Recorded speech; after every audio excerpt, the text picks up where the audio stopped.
Time now, as it is each Tuesday around 11 o'clock or whenever somebody gets in here. The judge is with me around the county, Nelson County Judge-Executive Tim Hutchins in studio with us today. And it's made possible by Joe Hill's Power Sports and Outdoor and by Area One Realty. And we appreciate very much their sponsorship. And good morning, Judge, and welcome in on this, kind of cold, damp day here. Yeah, it's kind of cool, and it looks like fall weather may have be coming in pretty quick, but I think after we get this rain, we still need the rain, so get these rains come through and then clear back up, so hopefully we'll have a really nice fall, get some sunshine, but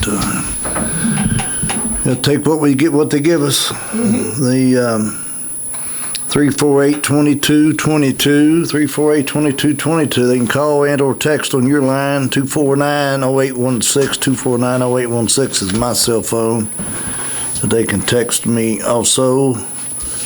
Again, thank you to Joe Hill's Power Sports and Area One Realty for their sponsorship. So I'm gonna wing it today. I didn't bring any guests, so I'll let you ask the questions today maybe. How about that? Well, that's okay. But if I fail to, as I try to always end interviews with, is there anything that we didn't cover that you'd like to cover? Yeah. But we'll get to that at the end. Yeah. We've got Howardstown Road has been discussed and people have inquired about for quite some time. An update on that? Yeah, I think we put a Facebook post out on that. Just to let everybody know that was a big project for me, and not for me, but it's important to me because I promised the citizens down there that I would put that on high priority during my campaign, and then we got it done. And that particular money went through what you call it's a rural secondary state road, and it actually was funded through the gas tax that they come and they appropriate so much money per county. And I may have said this before, instead of putting $200,000 or $300,000 on 3 or 4 roads and just piecemealing it, that's what I call it, the main engineers out of E-Town, and then here that we decided to put all that money, fiscal court had to approve it still also, and it's about over $1.2 million. So then somebody said something about the shoulders was drop off, but they're working on the shoulders. I don't know if they got them finished or not. So they re-shouldered the road, and it really looks good. They turned around and good job. They got to do some work on the shoulders a little bit more, but as a big project. So I had some people send back, what about 509 and I think 523 and 49? Well, the general public don't understand there's different pools of monies and different categories on roads. Those are state roads, if they got numbers, is that what we... Well, they are, but Howardstown Road's a state road too, but it's a real secondary state road, and the funding comes out of a different pool of money through Frankfurt. And if you go back, look at Louisville Road from, I think, Plum Run all the way out to where they had in Blacktop before, there's a big section of Louisville Road that got Blacktop this year. That comes out of a different pool of state money. I think from back Culvertown all the way to New Haven on New Haven Road, that was done this year. That's a different pool of money. A big section of 49 was done on the inside part going from Bardstown. That section was done. If you look at those, there's a different pools of money, the categories, that comes out of the regular state blacktop funds. And then when we work with the state to get extra, what I call, you got flex funds. It's they got 4 or 5 different categories that we've been very lucky in the last 3 years. We've blacktop over $3 million, maybe over close to $4 million in blacktop on what I call traditional county roads. Now the county can't do all that without the state support, so it's worked out really good. So the Howardstown Road was one of the big ones, and some people that don't live, we categorize them too. I mean, we grade them, and then we've got our engineers and the state engineers. There's a grading system you go by. 509, that's another one I keep talking about, from 245 all the way to Fairfield is the next road. I think is the worst rural secondary road in the county. It's going to be another $1.2 or $3 million.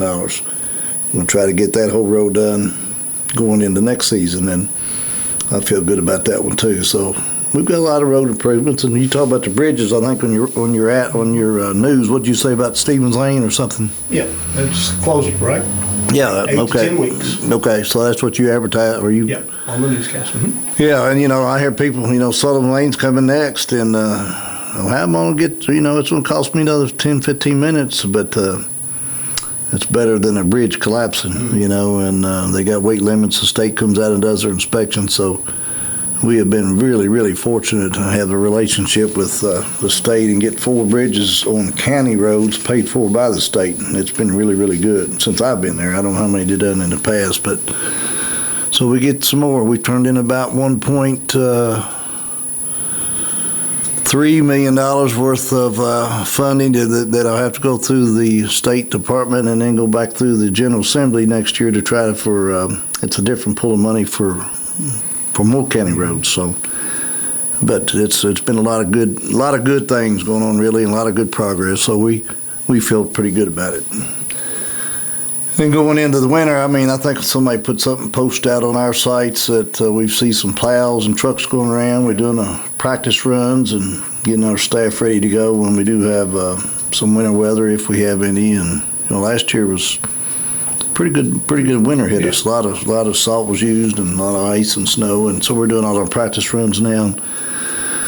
We did get budgeted 3 dump trucks. We've got 1. I think the other 2 should be coming in. I think I got the titles on them this week, and we'll have 3 because our dump trucks was getting in pretty bad shape. So that'll get us in really good shape as far as plowing the roads and so on. And we got a skid steer last year, and it really helped out. So we'll be ready for that whenever it hits. Be ready for what you hope doesn't come. I don't want to get anybody upset because I don't really want too much snow. Right. Now, if it snows a little bit on maybe Christmas Eve to get your spirit, then I'll be done myself. Yeah. Now, some of the people may want more, but not me. Because the salt doesn't spoil. It'll hold for next year or the year after. We filled our barn up, and we got it at I think it went up about $20 a ton, so we got in because it was, like I say, supply and demand. There was a big demand for it, but we got ours in, got it filled back up before the increase went up this time. So I think it saved us I think it was close to $20 a ton, so that helped out too. So we feel pretty good about that. People will say that's not much until they find out how many tons are spread. Yeah, I think we used on a one pass. I think if I remember last year, I told you we used over $80,000 worth of salt, and then we filled the barns up. Then you got your equipment, and then we had to use some wreckers to pull some of the equipment that went off the road. Then you had some repairs, and I think we estimated, and then if you figure the overtime, I think it was $125,000, maybe up to $150,000 more that it cost us the county than a traditional year. Mm-hmm. Well, that's what it cost that last year, which is about double what it would normally cost in a regular year. So it's but we're in good shape. We got everything pretty good. The road department does a good job, and yeah, they got a really good plan together. Works out pretty good. So let's see if it. And then one thing, Roth, I want to talk about today is if anybody's texted here after a while, but we had I think they call it the glow up, what was the title? What was the name of the title? The glow up pumpkins, pumpkin glow. And that was amazing. I went out there and we bought, the fiscal court bought 1,500 pumpkins through the opioid settlement money. Laura Arnold through the Nelson County School System, and Kim Hogan contacted us, and then Catherine Beavers that works for the fiscal court. She's been instrumental in developing a lot of these plans with different groups in the high schools and all the schools, and trying to fighting the drugs. Basically, end of the day, you carve out pumpkins instead of drugs. And I kind of thought, well, there might be a couple hundred people out there, but they estimated it was over 1,000. I mean, it was the biggest crowd you wouldn't believe it. This is his first time. So, next year is going to be even bigger, because I talked to several people that, still didn't know that it was going on. And when you have over 1,000 people out there, I mean, it was just packed. I mean, I don't know if it was 1,000, but it was really close. And really, really good events. I want to personally thank Laura Arnold, Kim Hogan, Wes Bradley with the school system, and then all their support staff, and Catherine Beavers that works for the fiscal court and the fiscal court for allowing us to do this. And then opioid funds, we got to get all that approved and make sure there's a policy you got to follow. You just can't use it for anything. It's got to be something related to help fight the drug problem. And we're, next probably another couple months, we're going to try to do something every couple of months and work with all the schools and different programs throughout the county. And one thing that Carl Varney, I don't know if you remember that name, with Operation Unite, he came in when I first got here I had him come speak at the fiscal court.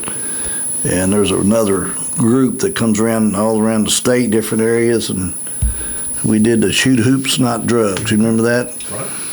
And that kind of triggered this, all these different programs that we've tried to incorporate through the fiscal court. And we had the one down at, I think we had Battle of the Schools, and we had a movie night downtown. Now we got the Glow Up Pumpkin things, and then different groups sponsoring them all. And so I don't know what we got coming up next. So we've got a lot of different things we're going to be doing. So.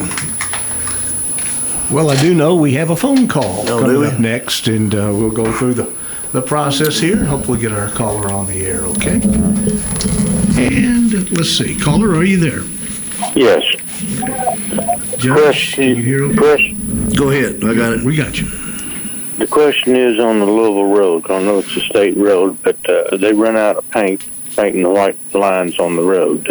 Yeah, they'll finish it up. I thought they hadn't done it since this weekend, or do you know? I haven't been back out there. No, you haven't. Yeah, I turned that in. Well, I reminded them of it I think it was last week. They just hadn't got back to it. I think it makes a difference. Oh, it makes a heck of a difference. I went out there myself after I got the call and checked it to make sure that was last Tuesday or Wednesday.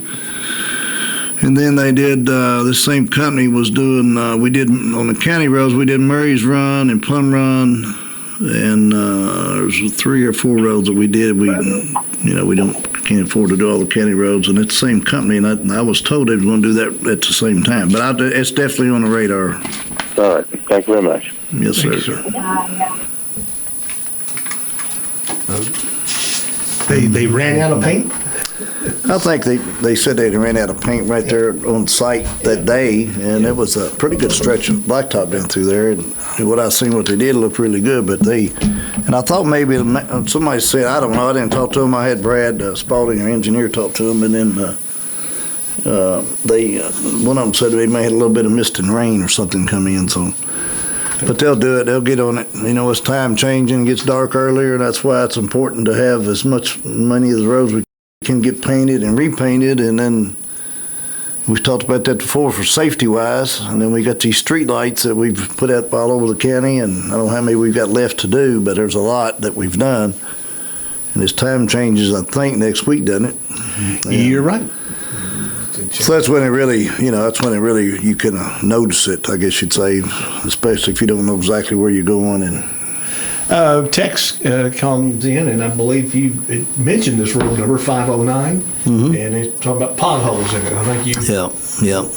I've got the state. They went out and did some patching. I think they did some last couple of weeks, and they still got some to do. But whoever this is, that's patching, it'll hold up, and we just try to get through the winter, and then And I feel really good saying that we'll have that whole road completely done next year. So I'm talking about a full overlay and shoulders and so on. So, but we just had to have our patience to get through this winter. Last winter was really hard on that road. That's what I'm saying. When we had all that snow and ice and water and all the floods this spring, it's been a really big impact on our road system, and that's what really caused a lot of more problems than anybody anticipated. So we will definitely get more patching down through there. This is Around the County with Nelson County Judge-Executive Tim Hutchins. It's made possible on WBRT each Tuesday at 11 by Joe Hill's Power Sports and Outdoors and Area 1 Realty. We'll hear from them, and we'll be back. Gear up Joe Hill's Power Sports and Equipment in Bardstown. We can meet all your needs. Save time with a zero-turn mower with brands such as Exmark, Kubota, Ferris, Hustler, and Steel. starting as low as $3,799. 0% financing options are available. Don't forget Steel handheld power equipment. Start easier, work smarter, finish faster with America's #1 selling brand. Joe Hills, powering your passion for over 70 years. That's Joe Hills Power Sports and Equipment on Salem Drive off of 245 in Bardstown. For Area 1 Realty, here's Mike Ballard. Thinking about buying or selling a home? Trust the real estate team that Nelson County has voted best of the best year after year. At Area 1 Realty, we're proud to be your local trusted partners in real estate. With deep roots in Bardstown community and decades of combined experience, our agents know how to get results. Whether you're buying your first home, upgrading, or ready to sell, we're here to listen, guide, and help you make the right move every step of the way. Stop by and see us at 106 North 4th Street in Bardstown, right in the heart of downtown. Or give us a call to get started, 502-349-9363. When you work with Area 1 Realty, you're not just working with professionals. You're working with neighbors who care. Area 1 Realty, where home begins. We're back on Around the County. Nelson County Judge-Executive Tim Hutchins, and we have a caller on the phone. Go ahead, caller. Yes, I would like to ask Tim where I would send money in memory of Dixie Hibbs for Wickland, Friends of Wickland. I'd have to say the Friends of Wickland, I would have to give you, I'd have to figure it out, be quite honest about it, but you probably won't give your number out, but can you call my number and text me, 249-0816? 249-8106. No, 249-0816. 0816, yes, I'll do that. Text me on that line and I'll get you the information and see how we can help you with that. Okay, thank you. And thank you very much. Bye. Very nice of that lady. Yeah, that's... Dixie Hibbs did a lot for a lot of these historic things that we have and we talk about. As a matter of fact, coming up in, I believe I got this right, in a week, the first Monday of the month was normally the time when Dixie would come in and be on WVRT, and I believe we have a recorded one that she recorded years ago for November. And so they stand the test of time because she's going back looking at history. So history's not being changed. And I think we do have November's, and we're planning on playing that on Monday, the first Monday of November. Yeah. Well, that's nice that she did that gesture. And then we have, you got a phone beeping. Oh, I do need to hang up. We had, going back to that pumpkin glow at the schools, and I mean, that's going to get bigger, there's no doubt about it, but it was at Wickland, and it turned out to be a great place in the Wickland, and I've talked to the board there, there's a Friends of Wickland board, and tourism, and, if as time allows, but we're going to try to really use that property and use it for more things, because that's just got a lot of property. There's 53 acres there total. And then you got the house and another 12 acres there, and we've got at least the house and 12 acres. Part of it is the way it's laid out. I mean, we're having more functions there. The board has. They've got a little bit different leadership there. They've done some more things, and they've asked me, and I said, the more the merrier, as many as we can have, and that helps with some expenses, and just a good place to have events like that. That thing the other day was just phenomenal, really. It turned out really, really good. It's amazing, really. So, Judge, the visitor center project, people ask me all the time. It looks like there's some progress going along. It's hard to tell from the outside looking in, but it's... Yeah, I've talked to the heat and air guy, the engineers this morning, and I think in about 2 weeks we'll actually have heat upstairs. So, putting all these big units and ductwork and all that stuff in, but they're making good progress. So, I keep saying, they can go to the end of January, but January, I think around the 1st of January is what we hope to get in there. So that gives us about 2 more months. It'll be good when we get in there. It'll be a lot better and easier for everybody. It's been kind of tough meetings and board meetings. We don't have a place where we're set up at. We've been, and thanks to the Town and Country Bank and Wilson Muir Bank and the library for a lot of the meetings we have that we had to have a space for. And they've been really generous to allow us to do that. So, but we'll get through it. It's just like anything else. Like we was talking about them bridges. You got to have a little patience when you get into some of this stuff. Yeah, and you're at the mercy just of the weather. Things when you're dealing with stuff outdoors or that's going to involve outdoors. Yeah, that'll be we get that job done. At least we'll try to have some heat this winter. It was pretty rough last winter. I'll tell you that. It wasn't a piece of cake during the hot. And in the hot weather when it hit, it was pretty rough. The heat didn't bother me then, but none of it. As far as me personally, I didn't really like it. But the girls and staff, when you're in there all day, and it makes it pretty hard to work in that atmosphere, and you don't have any air flowing. And it was, I think, the coldest day of the year is when that heat went out. January, I believe it was like January the, I don't know, 3rd, 4th, or 5th, somewhere in there. It was at that time, it was the coldest day of the year, up to that point, yeah. But we'll get there. All right. Well, I had a question. I don't tip my tongue. It went away. So we've had, you have established committees. Those committees have met. I think we talked about it a little bit last week, and some other things are going on.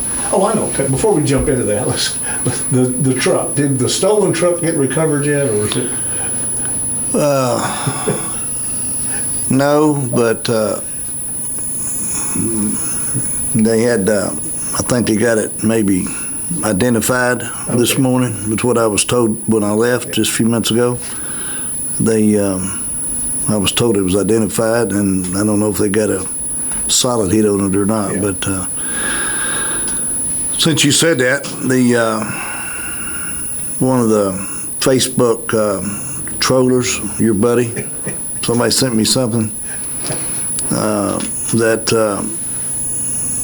the county truck was stolen, and like anything can be stolen. I don't lock my stuff up near as much as I should, I guess, because you get that trust factor. And where that truck was stolen was actually behind, where Terry Gohagen's old building is, his ex-building, I should say, that we have rented for temporary. That's where Richie, our maintenance guys, pulled up there and moving some trash cans around, and somebody just happened to jump right in it.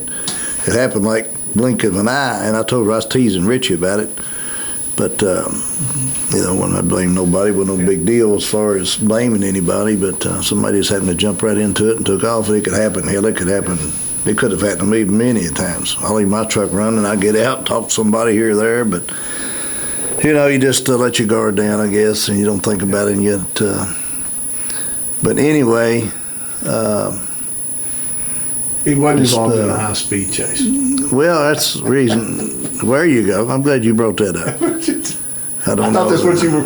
Where we started with it. Well, no, it said your buddy said that if somebody put something, send it to me. I don't get on. I told you before. I don't get in tuned to all this crazy, what I call a lot of crazy Facebook fake news. Is said that Hutchins said in the last 3 or 4 meetings that he said he didn't believe in pursuits.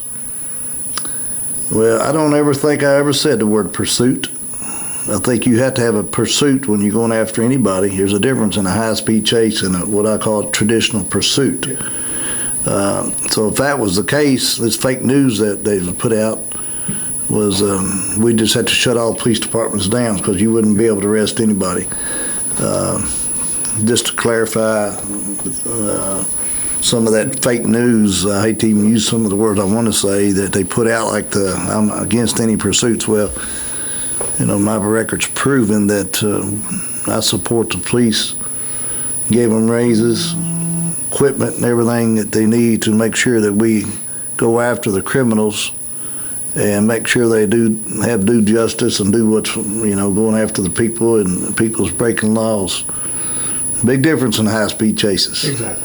And there is a case, and there is some, I've got all the data. I mean, there's data everywhere about some cases of a high-speed chase. If there's a nuclear bomb, or there's always a case or something. You may have to do things you don't want to do, but big difference in a pursuit and a high-speed chase. So anybody reads the internet, just let everybody know today. They can look on Facebook and clarify that. So I think it was a 2001 Ford truck, wasn't it? So you're not going to do a lot of high speed. yeah, it's one of our maintenance trucks that we use. We don't go out and buy new pickup trucks and things every year like some people do. We try to watch our money and be very careful how we use our money. I don't think I bought a new pickup truck, maybe one, and that was in the EMA department. That was the other one was about to break down. But as far as any pickup trucks, we don't. It's just you got to have good equipment, but there's some things you just don't want to waste your money on. But anyway, that's they've maybe have identified it yet. Okay. Just to let you know that. We'll keep watching for something from the They'll send you a news article, I'm sure. Yeah. Tell us about the committees that were established about a month ago, I guess now. You got your police committee, committee on pooling of funds. Thank you. NCEDA and BIDC. Yeah. Well, let me get so NCEDA and BIDC, the main NCEDA and BIDC organizations met last week. And I sent them a bunch of information. Prior to that, what my views and my concerns were. You heard me say it here. And I said it that we need to do some restructuring. And so I put out some, based on some meetings I had with, I had a meeting with the mayor. I had a meeting with some board members that's been on the board for some time, and some magistrate and a city council person. And before we had our, what I call our regular NCEDA and BIDC meetings, and we sat down and talked about some things and got, I think, we all listened to everybody's sides and the views and opinions, and I feel really good about the message I wanted to send, and I think we've worked out a pretty good agreement. Well, I know we've worked out tentatively. We worked out a very good compromise that's going to work for the county and the city and all the cities better. And so I've talked to the Tourist Commission already, BIDC.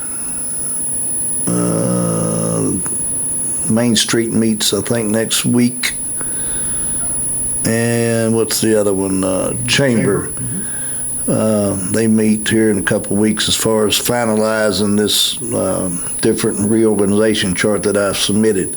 And tentatively, they've all agreed to this. So I feel very good about it, and moving forward, that we'll have some good positive changes, and it'll be good for the community. So at the end of the day, my ultimate goal is get everybody working together and be transparent and make sure we do the right thing. I want to make sure everybody's on the same page and doing the right thing. I don't want to go in and destroy anything that's working good, but there's a lot of things that need to be updated, upgraded with changes. And you've heard me say this before. I don't know how many different organizations we've done that's under the fiscal court umbrella, because it just takes a lot of time. We still got many of them to do, and you have to go through all the administrative codes, personnel policies, and just the animal control ordinances, and a lot of those some, not these ones, but there's several that we have done. There's a lot more to do.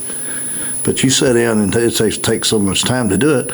HR changes, state laws change, federal laws change. You got lawsuits that you've got to deal with, personnel. I mean, there's all kinds of things that change. So you got to upgrade and update everything. That's what we have done, a lot of them, and we're going to continue to do. That goes back to NCEDA and BIDC. There's some things that has evolved over time that they haven't adjusted some of the policies and procedures and things that we should do. And so we're working towards that, and I feel really good about it. So I want to thank everybody that's helped me on this, and if we get the end result here in about a month, I think it'll be great. Because, we're looking for industrial land, and we've worked with sites, and we've got some working with the state, and they've allocated some money to do some due diligence with us, and We built that new road out there to the Parkway Industrial Site. And we've got 2 tracks sold there that we have got some NDAs there that we've got some working on 2 more. And then so there's some things there that we're working on to get that cleaned up, try to use that money for a new industrial site. So, there's a lot of things working that we've been working tirelessly on. It's been a lot of time, a lot of hours, but we're getting there. So just getting everybody on the same page, and I think we will. So I feel good about it. The Nelson County Police, there was a committee established to talk about police protection or law enforcement in the county. You indicate that committee's had at least one meeting? Well, I've had a lot of conversations and a lot of meetings with some one-on-one meetings and so on. And mainly a lot of phone conversations and some individual structure, I guess you'd say, instructions and so on, a lot of questions to be answered. So got a lot of data from my insurance company, which is KCO, Texas Association of Counties. The statewide, some of the things that could be done, should be done, that maybe hadn't been done, and there's a lot of moving parts. And I'll just give you this chart. I'll let you out. I'll probably email this to you. This came from Kentucky Association of Counties. This is 10 comparable members here. And you can't read this chart because they printed it out. I can't even read the damn thing, but just to show you, and I can maybe look at the people here and I'll get y'all to post this thing, but there's 10 different departments, police departments. The one in the green is Nelson County. And what's that That's column indicate? That indicates how many claims, how many payouts that we've had to pay, or insurance carrier had to pay out. Okay. So we're, let me see if I got the numbers here. I don't think it's on that chart, but you can see it's almost double most. And then the median state average, right? That's in the yellow. We're about over double it. We're about over double what the median is of what's cost the Kentucky Association of Counties to settle all these lawsuits. And anybody's got any common sense knows our insurance is not going to go down because of it. It's going to continue to rise. And I've got a big problem with that. You've heard me say that before. And it's just it's just a big problem. Now, I do know that there's always lawsuits, and you got to watch everything you do. And I definitely don't want to criticize a police department because you got cameras nowadays on everybody doing everything. So you got to be very careful. Crystal clear that I support the police 100%. Always have, always will. And there's always people that's coming after you in some cases. But when you look at the state average, and we're above it, over double. It should be, running down in here like it's yellow. That just gives you an example right there. So, why? The question is why. If you want me to get into this pretty deep, you asked me the question, but we've had all my studies, what prompted this. Several things that prompted it, and we've had high turnover. You had the fiscal court has what we call, there's 2 separate budgets, which is different in any place in the state, because we did that in 2000 when they separated or joined the police force. We have what we call 17 deputies that's fully funded by the fiscal court, okay? They call it patrol deputies. That's kind of the way the diagram is, and there's 17 in that department that's fully funded by the fiscal court, general fund, tax dollars, all of our dollars, $3.2 million. And that's including the health, wages and health insurance and so on. There's about 25 additional staff that's in the sheriff department. That's some of those are patrol, and they've got the clerks that run the courthouse and collect taxes and so on. I think there's 8 courthouse workers and 9 deputies, including the sheriff and I think the high deputy. There's 6 clerks and 2 part-time clerks for tax that collect taxes and paperwork, whatever else they do, So the Where are those funded by? I mean, that comes out what they call a sheriff's budget. okay. There's a budget that's approved by the fiscal court. The sheriff presents a budget, all counties, and that starts January the 1st. The county budget starts July the 1st. That budget, I don't know if I've got those total numbers. It's up. We subsidize the sheriff budget by about another $600,000. So we appropriate about $3.8 million total for police protection out of the general fund, not including his budget that he collects his fees and things he operates his budget out of. That's just the way it works in Nelson County and all over. So the sheriff's office exceeded their payroll budget by $175,000 last year. No explanation. I mean, I met with them. No explanation. We received last year, what we call excess fees, anything above and beyond what they operate on when they close out their account at the end of the year.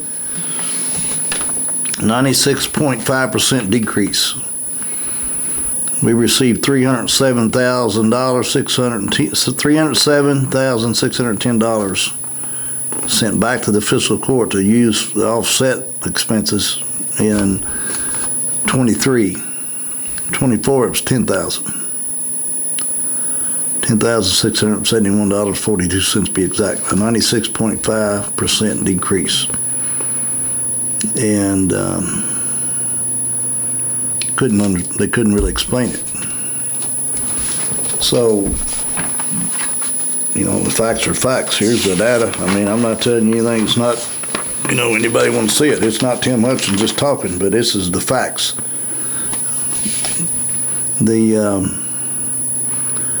sheriff's department has been over budget 2 other times in recent years. 24 is over budget $175,000. 22, $83,000. 2020, $176,000.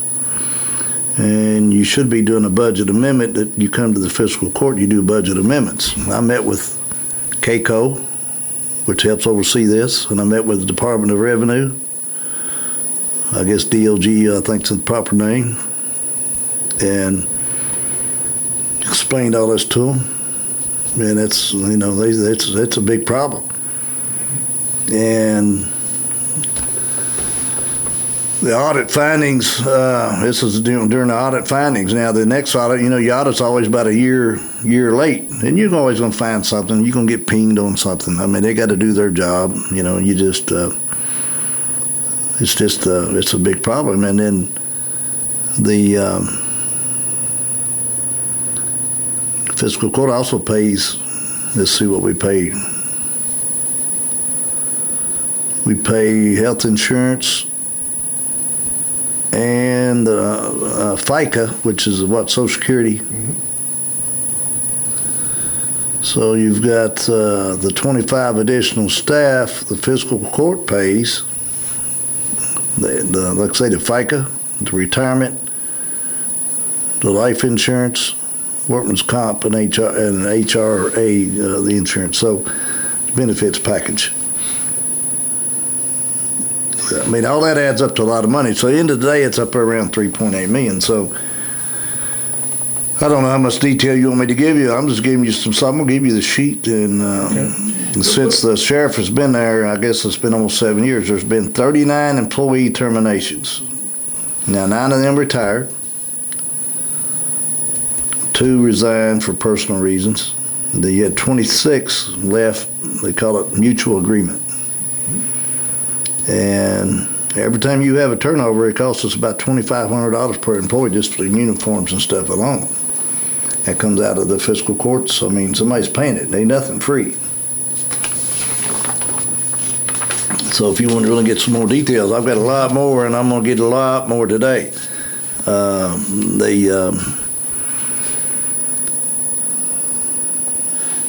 The two budgets, as you described. Yeah. One, the 3.2 plus million. Yes. You guys, if it changes, there's a budget amendment that is approved, hopefully. But the Yes. other budget is you just get the number at the end of the bottom of the page. Is that right? Well, not necessarily. There's different ways. There's other ways you can do it too. We've always had, since I've been there, I'm going to give you an example. It's $1 million, and we approve his budget at $1 million. Same way we do the county clerks, whatever it is. Their fee, they collect fees. And then we've never had a problem that I know of since I've been there with the county clerk. She's always met her numbers, and anytime she needs anything that's not shown in her budget, she'll come to the fiscal court. We had some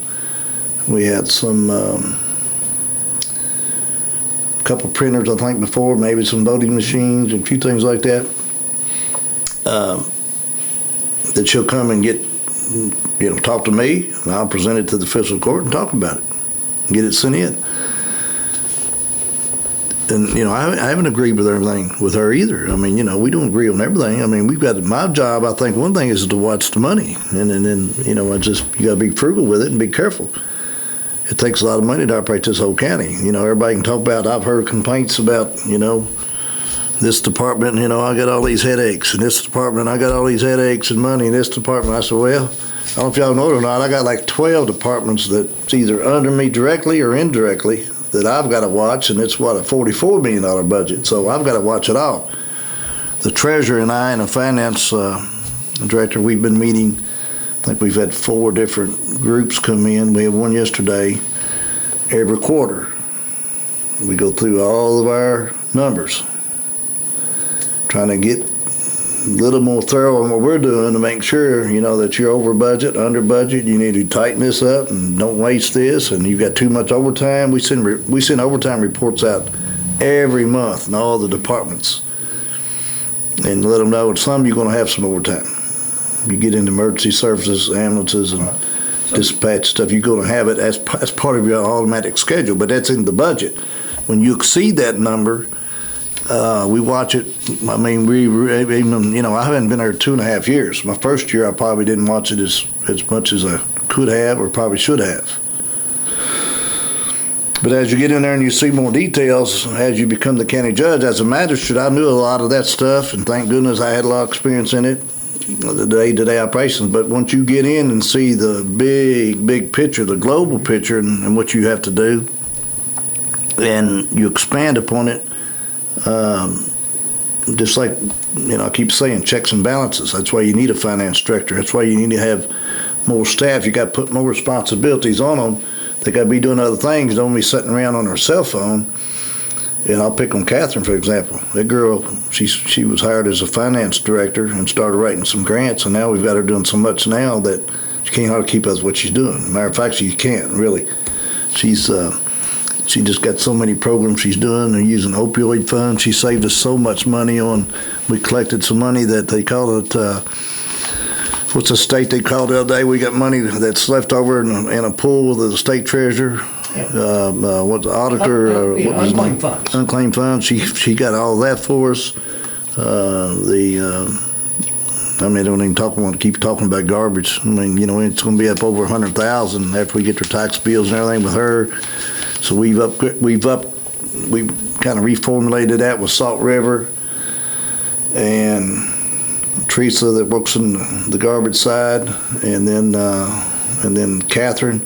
She's been instrumental in helping with Rhonda and everybody, and she's really the ones that took it to the next level. I'd criticize the rest of them, but they're all doing a lot more than we did, because I've demanded them do more. I want to know where all this money's going and how come we haven't collected it. So if anybody's not happy here listening about it, I mean, don't blame anybody but blame me, because I'm telling you right now that if they need to get their garbage bills and stuff paid. So she's been a big piece of that. So she's got way too much to do now, to be honest about it. you don't get me off subject, Rolf, a little bit, but Well, we were talking about the spending side and spending the side cost. where you have you learn of it after the fact, and that happens in life and business sometimes. I mean, Well, a lot of it you don't have full control. So one thing I have started, also started it before this year, and actually we're getting even more this year. Matter of fact, the road department and about the pipes and inventory. When you order $50,000 worth of pipe, I want to know what happened to the last $50,000, for example.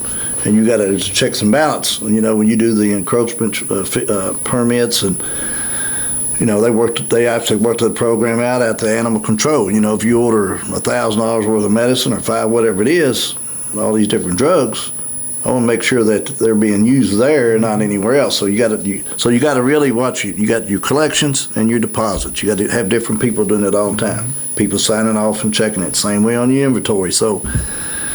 Same way at the ambulance service, all these departments, we've really, really moved that needle up more. And then KCO, with the Kentucky Association of Counties, with our training and everything we're doing with our training and safety and all these programs I just talked to you about, checks and balances, inventory control, we've moved the needle up about as high as you can get it. We always look for ways to improve. Time cards is another big one.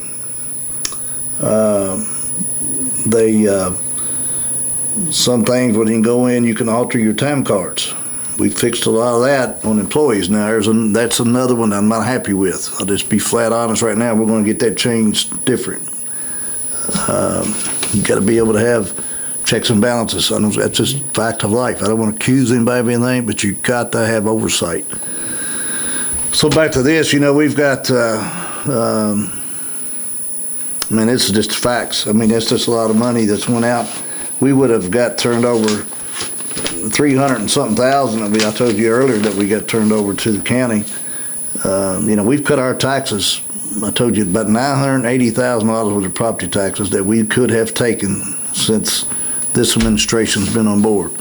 I proposed the rates. The fiscal courts adopted everything that I've proposed. We sat down and talked about it above and beyond what the state would have allowed us. Now, not just to say the compensating rate, but what the state would have allowed. It's about $980,000. And I've talked to several people that actually said their property taxes went down a little bit this year, first time ever, if they didn't get reassessed. You know, the whole county does not get reassessed all the time. And you had all these high rates of inflation and housing's going up. But this particular year, I probably had 9, 10 people that said the rates it actually went down a little bit because of what we did. And your rates went down, and then their assessment. And if it didn't go up, so it actually went down some. Because the county government part of their property taxes, I know everybody gets their property taxes when they look at this. Well, damn, you hear it all the time. But look at the piece that says county government. Our numbers are pretty tight. I'm telling you right now, you can't get much tighter, really, because we got to operate, subsidizing the police. $3.8 million, the jail by state law $2.4 million, health department $1,370,000, the ambulance is about $1.45 million. You add all that up, there's not much left to go around. Mm-hmm. Insurance over $900,000 policy. So it just takes a lot. So that's the reason these excess fees, and that's the way it's structured through the state General Assembly, that these excess fees gets turned over to the fiscal court to help offset our expenses. And these are just the facts, and there's just a lot of, I'm not happy with it. It's a lot of issues. The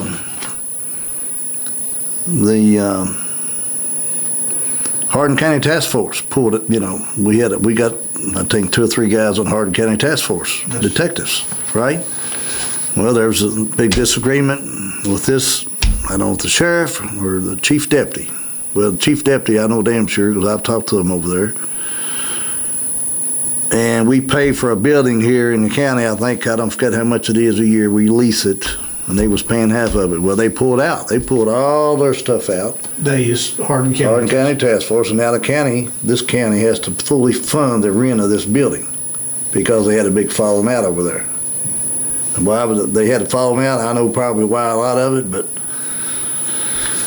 just like say some of the same old problems that we got. But the 10-member comparison on this chart right here, I just showed you. Nelson County, the sheriffs. It cost us $600,000 more what the median average is across these 10 comparisons. Now, the county didn't write the check, but KCO had to write the check. Kentucky Association of County, our insurance carrier. And I don't think nobody out here is, they're pretty smart. If you go in, your insurance company is paying a lot of money, you know what's that going to mean? Our insurance is going to go up. And that means all of our taxes, somebody else has got to pay that bill. Everybody listening to the show has to pay that bill. And I'm not happy with it. And I'm going to tell you, there's going to be some big changes made. And, you know, you got, you know, I don't know. I mean, there's the mutual aid agreements. There's all kinds of things that we can do, enhance a lot of things we can do. I'll just tell you, you start the Nelson County Police Force, separate. I think I told you this before. I talked to a lot of judges around the state, and there's a lot of them not happy with what's going on, different ones. And I think if we decided to go this route, again, it's going to be up to the fiscal court to fully decide. I think our police and our crime and our policing efforts will be enhanced. I think it will be a lot more hands-on with the magistrates and the fiscal court because they are elected and they're scattered all over the county. When you go out and send in messages for patrol, we've got, there's a lot of things we're working towards. The fee pulling side of it, again, it's very confusing to some people where the money would actually go in and go through the fiscal court, and the fiscal court and the treasurer and the finance officer and the fiscal court will see all that and make damn sure that everything's, you know, legit. And you won't have all these excess money being spent out there that should be used for other things. So, Judge, you mentioned at one point earlier the sheriff's budget is on a calendar year. Yes. Fiscal court budget is on the fiscal year of July 1. Is there any urgency to meet the January 1? Well, there'll have to be a sheriff's budget will have to be submitted January the 1st. Yeah, for a full year. That's right. And you know that one way, shape, or form, that's going to be done. Yeah. Now, how's it going to be done? It's going to be done a lot different than it's been done in the past. I'll tell you that. Now, and again, I don't know what the fiscal court's going to want to do, but with all the different ones, and I'll be meeting with them. And there's a lot of discussion going on, and I don't want to pull and say, you know, we're going to make a drastic change and do anything wrong. But everything I've done so far and all the details I got today, it's going to make, you know, it's going to save this county a lot of money. Mm-hmm. And at the end of the day, we're going to have a better police force, in my opinion. Let's see here. Finally, West Texas had somebody that's. Well, we got a couple of them. Would it be feasible to have a private security to screen people entering what? The courthouse. The judicial, I guess, center. You don't screen people. I guess that's the courthouse they're referring to. Yeah, I don't know. You know, they got I can't answer that question really on private security, and that's something I would look into also. I don't know if that directly has to come under the sheriff's side of it. But I think the fiscal court, because I remember when Sheriff Riley was there, they didn't have what you call the scanners back years ago, and then we had to prove them through the court when I was a master to help fund that. So I think it might be a local, but the state probably changed some laws then. And finally, somebody was complimentary and saying thanks. Says there's road department personnel along with members of the jail inmate group clearing limbs on J.R. Ballard Lane. Says thank you for having them do that. J.R. Ballard Lane, yeah, they cleaned up there, and I've had a road department and our inmate crews. They went, I know they did a bunch down in Samuels last week, and we've got them going everywhere, cleaning up roads. Jailer Justin Hall and myself met the other day, and our team with his crew, we all fund this. It's a split funding mechanism with the inmate program, and it's worked really good. So it's the fiscal court. You know, I want to give everybody the credit. It's a fiscal court credit and the road department and the jailer. It's a three-prong effort that's really worked, and the landfill, as far as that goes. Some of the money comes out of that fund out there. Well, that's the show today, Around the County, with Nelson County Judge-Executive Tim Hutchins. Thanks to the sponsors, Joe Hill's Power Sports and Outdoor Equipment and Area 1 Realty. We'll be back next Tuesday and do this again.